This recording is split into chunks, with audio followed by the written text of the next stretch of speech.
നമ്മുടെ ഇന്നത്തെ റെസിപ്പി വളരെ ടേസ്റ്റി ആയിട്ടുള്ള ഒരു ഫിഷ് ഫ്രൈ ആണ്. മീൻ പൊരിക്കാൻ വേണ്ടിയിട്ട് നമ്മൾ തയ്യാറാക്കുന്ന സമയത്ത് ഈ രീതിയിൽ ഒന്ന് ട്രൈ ചെയ്ത് നോക്കുക കേട്ടോ. നല്ല ടേസ്റ്റി ആയിട്ടുള്ള മീൻ പൊരിച്ച് തന്നെ നമുക്ക് കിട്ടും. അപ്പോൾ നമുക്ക് നമ്മുടെ വീഡിയോയിലേക്ക് പോകാം. ഞാനിവിടെ നല്ല കട്ടിയുള്ള 5 മീൻ കഷ്ണങ്ങൾ എടുത്തിട്ടുണ്ട്. ഇതൊരു 1/2 kg അടുത്ത് വരും. ഈ ഒരു മസാല വെച്ചിട്ട് നമുക്ക് ഏത് മീൻ വേണമെങ്കിലും ചെയ്തിട്ട് എടുത്താലും നല്ല ടേസ്റ്റ് തന്നെയാണ്. ഈ ഒരു മിക്സിയുടെ ജാറിലേക്ക് ഞാനൊരു ടീസ്പൂൺ അളവിൽ പെരിഞ്ജീരകം പൊടിച്ചത് ചേർത്ത് കൊടുക്കുകയാണ്. അതുപോലെ 1/2 ടീസ്പൂൺ നല്ല ജീരകവും, ഒരു 7 അല്ലി വെളുത്തുള്ളിയും, അതുപോലെ ഒരു ചെറിയ അളവിൽ ഇഞ്ചിയും, പിന്നീട് ഒരു തണ്ട് കറിവേപ്പിലയും ഇതിൽ ചേർത്ത് കൊടുത്തിട്ടുണ്ട്. പിന്നീട് ഞാൻ ചേർക്കുന്നത് 1 ടേബിൾ സ്പൂൺ അളവിൽ വെളിച്ചെണ്ണയാണ്. അതുപോലെ തന്നെ 1 ടേബിൾ സ്പൂൺ അളവിൽ വെള്ളവും കൂടി ചേർത്ത് കൊടുത്തിട്ടുണ്ട്. നമ്മൾ ഈ കറിവേപ്പിലയും അതുപോലെ ഈ വെളുത്തുള്ളിയും ഒക്കെ ഇട്ട് അരച്ചതുകൊണ്ട് നല്ലൊരു രുചിയും മണവും ഒക്കെ ഈ മസാലയ്ക്ക് ലഭിക്കും. അപ്പം നമുക്ക് ഇനി നമ്മുടെ മീനിലേക്ക് മസാല ചേർത്ത് കൊടുക്കാം.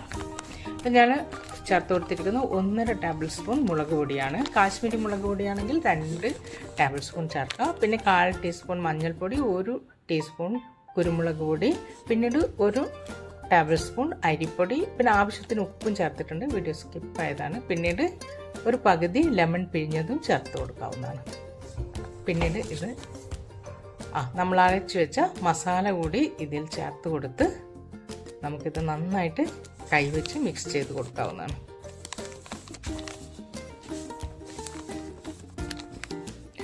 ഇതിൽ നിങ്ങൾ ആവശ്യാനുസരണം വെള്ളം ചേർത്ത് കൊടുക്കണം. ഞാൻ ആദ്യം 1 ടീസ്പൂൺ വെള്ളം ചേർത്ത് കൊടുത്തിട്ടുണ്ട്. അതിനുശേഷം വീണ്ടും 1 സ്പൂൺ വെള്ളം കൂടി ചേർത്ത് കൊടുത്തിട്ടുണ്ട്. എന്നിട്ട് നന്നായിട്ട് കൈവച്ച് ഈ മസാല മീനിലേക്ക് തേച്ച് പിടിപ്പിക്കുക.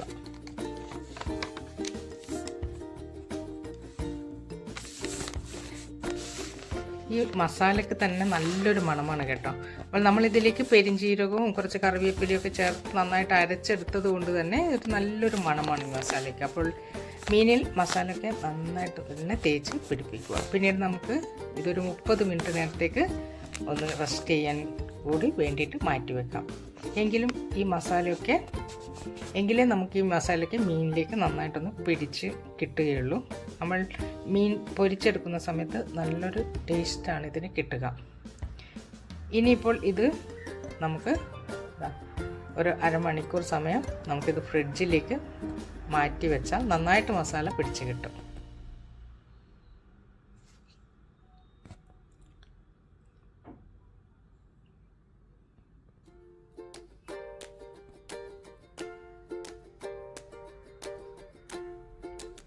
നമുക്കിത് ഫ്രിഡ്ജിലേക്ക് മാറ്റി കൊടുക്കാവുന്നതാണ്. അരമണിക്കൂറിന് ശേഷം നമുക്കിത് ഫ്രിഡ്ജിൽ നിന്നെടുത്ത് ഒരു ഫ്രൈങ് പാനിലിട്ട് ഇത് ഫ്രൈ ചെയ്ത് എടുക്കാവുന്നതാണ്. ഞാൻ അരമണിക്കൂറിന് ശേഷം നമ്മുടെ മസാലയൊക്കെ നന്നായി പിടിച്ച് വന്നിട്ടുണ്ട്. ഇനി ഒരു പാനിലേക്ക് ഞാൻ കുറച്ച് ഓയിൽ ഒഴിച്ചു കൊടുത്തിട്ടുണ്ട്. ഓയിൽ അത്യാവശ്യം നന്നായിട്ട് ചൂടായി കിടക്കുമ്പോൾ ഇതിലേക്ക് കുറച്ച് കടുക് ചേർത്ത് കൊടുത്തിട്ടുണ്ട്. നിങ്ങളുടെ ആവശ്യാനുസരണം നിങ്ങൾക്ക് എണ്ണ ചേർക്കാവുന്നതാണ്. ഈ മീൻ ഞാനൊരു അരമണിക്കൂറെങ്കിലും മസാല തേച്ച് പിടിപ്പിച്ച് വെച്ച മീനാണ്. ഇനി നമുക്കിത് എണ്ണയിലേക്ക് ഇട്ട് കൊടുത്തിട്ട് നന്നായിട്ടൊന്ന് ഫ്രൈ ചെയ്തെടുക്കാം. മീൻ എല്ലാം ഞാൻ ഇതിലേക്ക് ഇട്ട് കൊടുക്കുന്നുണ്ട്. നമുക്ക് നന്നായിട്ട് തന്നെ ഇതൊന്ന് ഫ്രൈ ചെയ്തിട്ട് എടുക്കാം. മീൻ ഒക്കെ നന്നായിട്ട് ഫ്രൈ ആയി വരുന്നുണ്ട്. അപ്പോൾ നമ്മുടെ ഇതിലേക്ക് നമ്മൾ കുറച്ച് അരിപ്പൊടിയൊക്കെ ചേർത്ത് കൊടുത്തത് കൊണ്ട് തന്നെ ഇത് ഒരുപാട് എണ്ണയൊന്നും വലിച്ചെടുക്കില്ല. ഇനിയിപ്പോൾ ഇത് ഒരു ഭാഗം ഫ്രൈ ആയി കഴിഞ്ഞാൽ നമുക്ക് മറുഭാഗവും മറിച്ചിട്ട് കൊടുത്തിട്ട് നല്ലപോലെ ഒന്ന് ഫ്രൈ ചെയ്തിട്ട് എടുക്കാവുന്നതാണ്.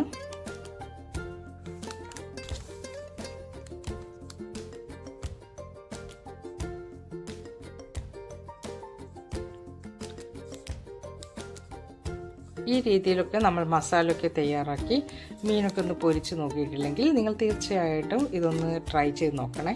അപ്പോൾ നമ്മുടെ ടേസ്റ്റി ആയിട്ടുള്ള മീൻ ഫ്രൈ ഇവിടെ റെഡി ആയിട്ടുണ്ട്. ഇനി നമുക്കിത് എണ്ണയിൽ നിന്നും കോരി മാറ്റാം. അപ്പോൾ എൻ്റെ വീഡിയോ ഇഷ്ടപ്പെട്ടിട്ടുണ്ടെങ്കിൽ നിങ്ങൾ ലൈക്ക് ആൻഡ് സബ്സ്ക്രൈബ് ചെയ്ത് സപ്പോർട്ട് ചെയ്യാൻ മറക്കരുത്. അതുപോലെ നിങ്ങളുടെ അഭിപ്രായങ്ങളൊക്കെ എന്നെ ഒന്ന് അറിയിക്കുക. നിങ്ങളുടെ ഫ്രണ്ട്സിനും ഫാമിലിക്കൊക്കെ ഇതൊന്ന് ഷെയർ ചെയ്ത് കൊടുക്കുക. അപ്പോൾ നമുക്ക് അടുത്ത വീഡിയോയുമായി വീണ്ടും കാണാം. Thanks for watching. ബൈ.